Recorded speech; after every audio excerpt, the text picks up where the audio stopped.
কালবেলা পত্রিকার সম্পাদক সন্তোষ শর্মা, সে সরাসরি ওই বিদেশি এই কান্ট্রির ম্যানেজারের পক্ষ থেকে, স্টেশন ম্যানেজারের পক্ষ থেকে সে সরাসরি আমাকে রিমান্ডে নির্যাতন করেছিল। সেজন্য ওই কালবেলা পত্রিকার সম্পাদক সন্তোষ এর বিরুদ্ধে শর্মা, ওর বিরুদ্ধে মামলা হতে হবে। এবং সে কিন্তু নিজেকে অনেক বিভিন্ন আড়াল দিয়ে সে নিজেকে আড়াল করার চেষ্টা করেছে। এরাই কিন্তু আমাদের এই রাষ্ট্রকে সর্বদিক থেকে এনে ধ্বংস করেছে। এই বিগত তাগুত রেজিমকে টিকিয়ে রেখেছিল এই অপশক্তি।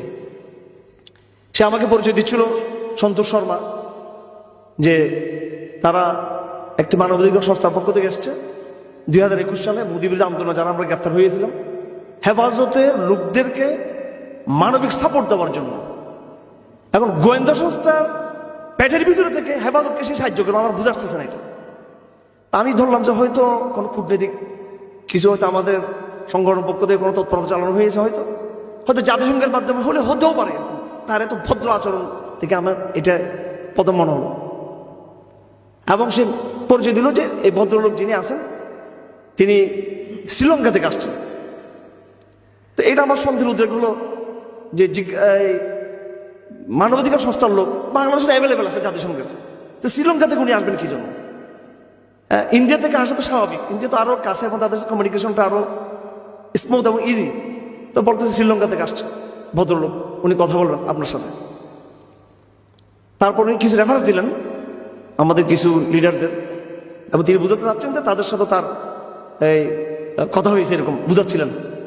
হ্যাঁ, তো তারপর জিজ্ঞাসাবাদ যখন শুরু হয় তিনি আমাকে প্রথম বললেন যে আপনি সত্য কথা বলবেন। এখন কোনো মানবাধিকার কর্মীদের সত্য কথা বলবে, যে এটা হচ্ছে গোয়েন্দাদের ভাষা, এটা জিজ্ঞাসাবাদ যারা করে তাদের ভাষা। তখন আমার সন্দেহ হলো যে এখানে আসলে অন্য কিছু ঘটতে যাচ্ছে। এরপর আমার চোখটা তারা খুলে দিল। চোখটা খুলে দেওয়ার কারণ হলো আমাকে তারা জুব্বা টুব্বা থেকে হাবাগুবা মনে করছিল সম্ভবত, যে ওরা চোখ খুলে দিলে কিছু বুঝবে না সে। তা আমি তো তারপরে চেহারা দেখলাম, সে চট্টগ্রাম ভাষায় কথা বলতে লাগলো। আমার 14 গোষ্ঠীর পরিচয় সে দিল। আমার চাচা কে কোথায় ছিল, আমার ফুপুরা কোথায়, কে কোন সময় কোন দায়িত্বে ছিল সরকারি, সব তার মুখস্থ। আমার একজন ফ্যামিলি ব্যাকগ্রাউন্ড, আমার একজন চাচা ফরহাদ হোসেন চৌধুরী মুক্তিযুদ্ধের সময় উনি পাঞ্জাবি বাহিনীর হাতে তিনি শহীদ হয়েছিলেন, ওনার পরিচয় সে দিল ওখানে। তো অনেকগুলো সে পরিচয় দেওয়ার পরে আমি অবাক হয়ে গেলাম যে আসলে লোকটাকে আমি একটা পর্যায়ে ওনাকে মনে করছি আমার কোনো আত্মীয় সম্ভবত দুঃসম্পর্কে, এটাও মনে করছি আমি। তারপর জিজ্ঞাসাবাদ শুরু হলো। প্রথম জিজ্ঞাসাবাদ করতেছে আপনি আফগানিস্তানের খবর গেছেন, এটা তার প্রথম জিজ্ঞাসাবাদ। এরপরে আমি বললাম যে আমি তো আল্লামা জাসিদ তাকিস সবার ছাত্র, আমি করাচি তোমার কাছে পড়তে গিয়েছিলাম। তো সে বললো যে আপনি মিথ্যা কথা বলতেছেন, যে আপনি পড়াশোনা করেন না, আপনি যুদ্ধ করতে গেছেন। তো এটা তো কোনো মানবাধিকার সংস্থার কথা হইতে পারে না। যাক, তারপর শেষ। তারপর সে রেফার করে দিল যে এখন আপনি তার সাথে কথা বলেন। ওই লোকটা মাস্ক পরা ছিল অনেকক্ষণ পর্যন্ত, মাস্কটা খুললো এবং সে ইংরেজি ভাষায় কথা বলা শুরু করলো। আমিও তার সাথে ইংরেজি ভাষায়, আমি কিন্তু ইংরেজিতে দুর্বল, আমার ছেলে মেয়েরা অনেক ভালো ইংরেজি বলে, আমাদের পরিবারের সদস্যরা। তারপরে আমি যতটুকু ভাঙ্গাচোরা ইংলিশে আমি অনেকক্ষণ, প্রায় 1 ঘন্টার মতো তার সাথে আমি তার সাথে আমার অনেকগুলো করসপন্ডিং হলো, কথাবার্তা হলো, অনেক জিজ্ঞাসাবাদ। সেখানে আল্লাহ পাক আমাকে এমনই ইমান শক্তি দিয়েছিলেন যে আমি আসলে তাকে পরাজিত করতে পেরেছি আমার কথা দিয়ে তাকে আমি। তারপরে মাগরিব নামাজ পড়তে চলে গেলাম, আবার আনা হলো জিজ্ঞাসাবাদে। এরপরে সে বলতেছে তুমি যে কোনো ভাষায়, হিন্দি ভাষায় কথা বলতে পারবো। সে হিন্দি ভাষায়, উর্দু ভাষায় এবং ইংরেজি ভাষায় সে আমার সাথে আরও 2-3 ঘন্টা আমাকে জিজ্ঞাসাবাদ করা হলো। তো জিজ্ঞাসাবাদ শেষে আমাকে রুমে পাঠিয়ে দেওয়া হলো। পুলিশের, ওনার নাম নিতে চাই না, উনি একজন ডিসি গোয়েন্দা সংস্থার, তাকে সে একটা খাম ধরিয়ে দিল, এরকম বেশ ভালোই খাম, ওখানে ডলার টলার যা আছে আর কি, আমার সামনে খামটা দিল। এবং সেও খুব একটু লজ্জিত বোধ করে খামটা পাশে রাখলো। তারপর একটা কাগজ, ঠিক এরকম একটা কাগজ তাকে ধরিয়ে দিল এবং তাকে কানে ফিস করে কিছু কথা বললো। এই কাগজটা হচ্ছে আমাকে যেন রাত্রে ঘুম থেকে ডেকে আবার জিজ্ঞাসাবাদ করা হয়, এই জিজ্ঞাসাবাদের পয়েন্ট। তাহলে বাংলাদেশে এই মূর্খ তদানীন্তন সময়ে গোয়েন্দা সংস্থাগুলো কি জিজ্ঞাসাবাদ করবো আমাকে, সেটাও বিদেশি শক্তিগুলো সেটা পয়েন্টগুলো তার নোট করে দিয়ে গেল। আমার সাথে সব কথা হয়ে গেছে, তাদের সাথে গোয়েন্দাদের সাথে সমস্ত কথা, অনেক কথা, নির্বাচনে আমরা কি করব, এরা কি করবে, হেফাজত কি করবো, সব কথা শেষ আমার। এরপর আমাকে যখন রাত্রে শোয়াইতে নিয়ে গেলো তারা তাদের ওই যে গারদগুলোতে, আয়না করে যে রুমগুলো দেখছেন ওই রকম রুমগুলোতে ওখান থেকে বের করে রাত আড়াইটার দিকে আমাকে ডেকে নিয়ে গেলো, টর্চার রুমে নিয়ে গেলো।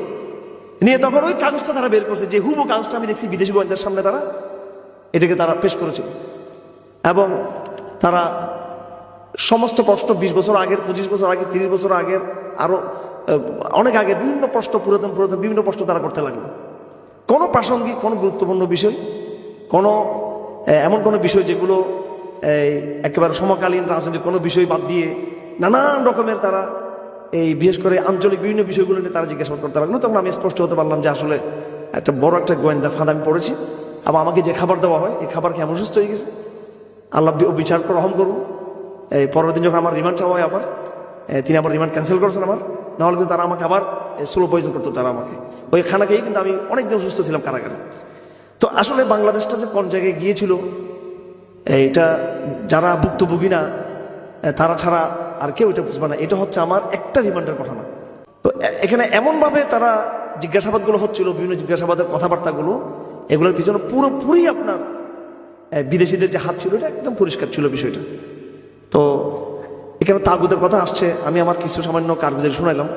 3 মাস তো আমি প্রথমে 2009 সালে ছিলাম, এরপরে দ্বিতীয়বারে 3 বছর ছিলাম লাগাতার দ্বিতীয় টার্মে, এরপর তৃতীয় টার্মে ছিলাম লাগাতার 2 বছরের বেশি, সব মিলে প্রায় 5 বছরের প্লাস কিছু সময় আমাকে থাকতে হয়েছে।